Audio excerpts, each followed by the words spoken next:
স্কিমত আপোনালোকে 2020 আৰু 2022 চনত আসাম পুলিচ SIR কাটাপৰ লিষ্টটো চাই আছে, কিন্তু এইবাৰ আপোনালোকৰ সেই লিষ্টটো পৰিৱৰ্তন হ'ব। নমস্কাৰ প্ৰিয় বন্ধু বান্ধৱীসকল, মই শংকৰ আৰু আপোনালোকক স্বাগতম জনাইছোঁ শংকৰ বগীবিল ইউটিউব চেনেলত। আজি মই আপোনালোকৰ আসাম পুলিচ SI 2025 কাটাপৰ ডিটেইলছ কম, কিন্তু আপোনালোকে এতিয়া বৰ্তমান SLRP ৱেবছাইটত যদি যায় তেনেহ'লে আপোনালোকে আনসাৰ কিটো ডাউনলোড কৰিব পাৰিব। বলক ভিডিঅ'টো আৰম্ভণি কৰোঁ। আপোনালোকে যদি পোষ্টৰ ডিটেইলছ চাবলৈ যাওঁ তেনেহ'লে টোটেল পোষ্ট যদি মই কওঁ 2024 চনত, মানে যিটো পোষ্টটো 24ত ওলাইছিলে 25ত এক্সামটো হৈছে, তাত টোটেল পোষ্ট আছিলে 203টা। মই স্কিমত লগাই দিছোঁ 200 কেইটা আছিলে 3টা। UB যদি UB SIৰ কথা পাতোঁ তেনেহ'লে আছিলে আপোনালোকে 144টা, আৰু AB SIৰ কথা যদি পাতোঁ তেনেহ'লে আছিলে আপোনালোকৰ কিমান আছিলে 51টা, আৰু APR যদি আমি কথা পাতোঁ 7টা পোষ্ট আছিলে, আৰু সিভিল ডিফেন্সৰ যদি কথা পাতোঁ এটা SI পোষ্ট আছিলে। ওকে, এই পোষ্টটো টোটেল পোষ্ট আছিলে আপোনালোকে 203টা। আৰু 2022 যদি আপুনি 20 আৰু 22 কাটাপটো আপোনালোকে এবাৰ চেক আউট কৰি কিনি ৰখাই কিনি ভিডিঅ'টো চাই ল'ব পাৰে, য'ত মানে 2022 চনত ইৱাৰত 71লৈকে আপোনালোকে কাটাপ ফিজিকেলে কাটাপ গৈছিলে দেই, মনত থ'ব।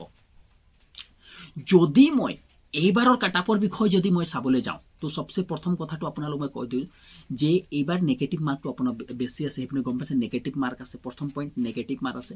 দ্বিতীয় পইণ্ট এবাৰ পেটাৰ্ণটো চেঞ্জ হৈছে, যিটো আপোনালোকৰ পৰীক্ষা হৈছে তাৰ পেটাৰ্ণৰ পৰিৱৰ্তন হৈছে, যিটো পেটাৰ্ণ আপোনালোকে ভাবিছিলে সেনেকা পেটাৰ্ণ নাই। আগৰবাৰী কিন্তু জিকে বেছি আছিলে, অলপ নৰ্মেলাইজেশ্যন মানে জিকে পৰিমাণটো বহুত যথেষ্ট বেছি আছিলে, কিন্তু এবাৰ জিকে পৰিমাণ নাই, কম আছে, আৰু কিন্তু এবাৰ মেথছ আৰু ৰিজনিং পৰিমাণটো বৃদ্ধি পাইছে। এতিয়া যদি আমি কাটাপৰ ডিটেইলছ মই যদি চাওঁ তেনেহ'লে মই কাটাপটো পাওঁ আপোনালোকৰ। যদি আপোনালোকে ইউআৰত হয়, জেনেৰেল মানে জেনেৰেল কেটেগৰীত হয়, আপোনালোকে মেল হয়, মানে তেনেহ'লে কি হয় আপুনি 75 মানে 75ৰ যদি আপুনি প্লাছ পাই থৈছে, মানে ভাবি লওক দেই, ফাইনেল কাটাপৰ কাৰণে মই কৈছোঁ ডাইৰেক্ট এনে পাছ কৰিবলৈ তাতকৈ কমতো পাছ কৰিব পাৰে। যদি ফাইনেল কাটাপত যদি আপোনালোকে যাব বিচাৰে তেনেহ'লে 75টো আপোনালোকে মাষ্ট বি লাগিব, কিয়নো পোষ্টৰ সংখ্যাটো অলপ কম আছে, আপোনালোকে সেইটো মানি লওক। OBC যদি কথা পাতোঁ 70+, মানে 70+ যদি থাকে OBC হৈ কিনি তোমাৰ নামটো অহা সম্ভাৱনাটো যথেষ্ট পৰিমাণে বাছে।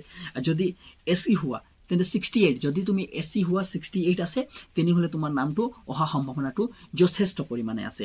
ST হোৱা তেনেহ'লে ST পৰিমাণটো যদি আপোনাৰ 65+ আছে তোমালোকৰ নাম তো 65ত আছে তেনেহ'লে আপোনালোকে প্লেন আৰু ST হিলছ আছে নহয়, 65+ যদি আপোনালোকে বা 70+ যদি আপোনালোকে কৰিলে 65ত আহি যাব নামটো। যদি আপোনালোকে কেনেবাকৈ 70+ যদি আপোনালোকে কৰি ল'ব পাৰে তেনেহ'লে আপোনালোকে কংগ্ৰেচুলেশ্যন, আপোনালোকে ফাইনেল লিষ্টত নাম পাবলৈ কাৰণে বহুত সহজ হ'ব, ফাইনেললৈকে পাব।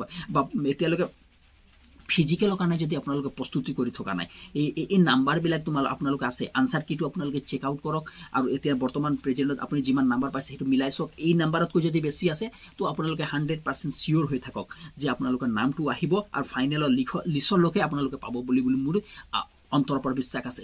ইয়াতকৈ কমতো আহিব পাৰে, আপোনালোকে ডিমোটিভেট নহ'ব, ইয়াতকৈ কমতো আহিব পৰা সম্ভাৱনাটো থাকে, কিয়নো মই এইটো এক্সপেক্টহে কাটাপ বুলি কৈছোঁ, কিন্তু ইয়াৰ ফাইনেল কাটাপ নহয়, সেইটো কথাটো আপোনালোকে মনত থৈ ল'ব। তেতিয়ালৈ ধন্যবাদ। যদি ভিডিঅ'টো ভাল লাগিলে চেনেলটো ছাবস্ক্ৰাইব কৰিব, লাইক কৰিব আৰু কমেণ্ট কৰিব নাপাহৰিব, আৰু ফ্ৰেণ্ড গ্ৰুপত শ্বেয়াৰ কৰিব নাপাহৰিব। ধন্যবাদ।